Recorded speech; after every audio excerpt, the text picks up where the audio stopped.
मुझे सुनाया कि एक साहब थे, उनकी एज थी 65 साल, रिटायरमेंट की लाइफ गुजार रहे थे। बच्चों की शादियां कर दी, सारे चले गए।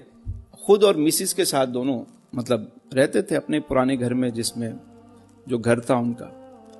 फिर उनकी मिसिस का भी इंतकाल हो गया तो वो अकेले रहने लगे। तो बच्चे आए, कहा जी अब आप हमारे साथ आके रहें।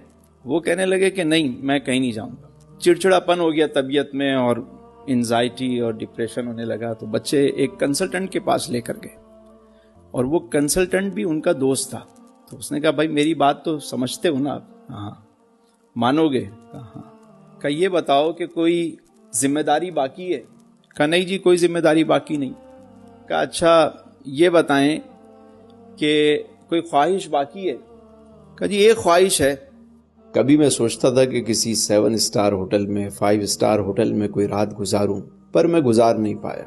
उन्होंने पूछा कि कोई पैसे हैं? कहा नहीं जी, पैसे भी कोई नहीं है मेरे पास।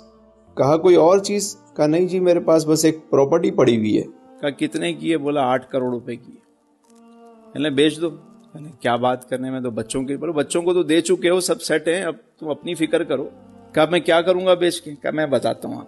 8 करोड़ की अगर ये बिक रही है, कमर्शियल प्लॉट है, तो हम इसको 4 तुम्हारे बैंक में रखवाते हैं और 4 से कोई कमर्शियल एक और जगह ले लेते हैं। कहा फिर क्या करेंगे? कहा मैं आपको 5 स्टार होटल में शिफ्ट करवाता हूँ। कहने अच्छा। कहने देख लें भाई, कोई बात नहीं। 10,000 रुपये पर डे पर उनको ले गए। वो 6 महीने का कॉन्ट्रैक्ट हुआ और 5 स्टार होटल में उनको शिफ्ट कर दिया गया। 4 करोड़ रुपए उनके जो है उन्होंने डाले बैंक में और 4 की कोई से प्रॉपर्टी ले ली, दुकान वगैरह ले ली कमर्शियल। अब 10,000 रुपए के हिसाब से महीने के 3 लाख रुपए वो पे कर रहे। ठीक है, साल के कितने हो गए? 36 लाख रुपए। बाबा जी की उम्र थी 65 साल। उन्होंने क्या किया, 6 महीने कराची में, 6 महीने लाहौर में, 6 महीने भुरबन में, जहां का मौसम अच्छा हो वहां चले गए। और तय ये पाया कि भाई बाबा जी जो हैं वो होटल की जकूजी, सवाना, जिम, सारी चीजें, सारी फैसिलिटीज इस्तेमाल करेंगे। शूज उनको पॉलिश किए हुए मिलेंगे, कपड़े जो है वो धुले हुए मिलेंगे, 3 टाइम खाना बेहतरीन मिलेगा। वो तो महीना 2 महीना गुजरा कि वो बाबा जी का रंग रूप ही चेंज हो गया, वो तो दोबारा जवान हो गए। अब और होटल की गाड़ी इस्तेमाल करते, कहीं आना जाना होता। नीचे होटल में रोजाना 5 स्टार होटल था, रोज वहां पे वर्कशॉप होती, कोई ना कोई सेमिनार होता, वो उसको अटेंड करते, उनकी लर्निंग हो रही होती। बाबा जी दिन ब दिन जवान होने लगे भाई, सेहतमंद, फिट, रोज जिम कर रहे हैं, स्विमिंग कर रहे हैं, वो तो नए नए लोगों से मिल रहे हैं, लर्निंग हो रही है, सीख रहे हैं, स्टाइल चेंज हो गया उनके।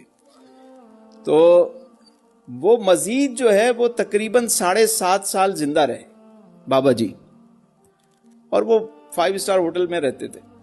65 और 72, 72.5 साल की उम्र में उनका इंतकाल हुआ। जब वो इनका इंतकाल हुआ तो उनके अकाउंट में उस वक्त भी तकरीबन 1 करोड़ के करीब पैसे पड़े हुए थे।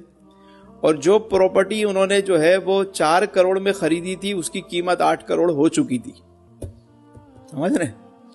तो तैयारी पकड़ लें कि बेगम को लेना है और 5 स्टार में रहना है। यानी मैं समझता हूं इतने बड़े बड़े बिजनेसमैन हैं, इतना कुछ उनके पास पड़ा हुआ है, लेकिन वो उनका रोना ही खत्म नहीं होता।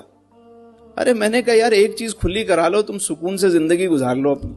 क्या करोगे बाद में? ये सारा वैसे ही बंटवारा हो जाना है।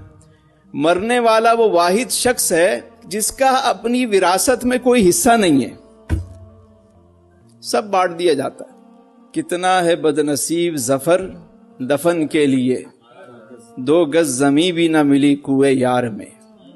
उम्रे दराज मांग के लाए थे 4 दिन, 2 आरजू में कट गए 2 इंतजार।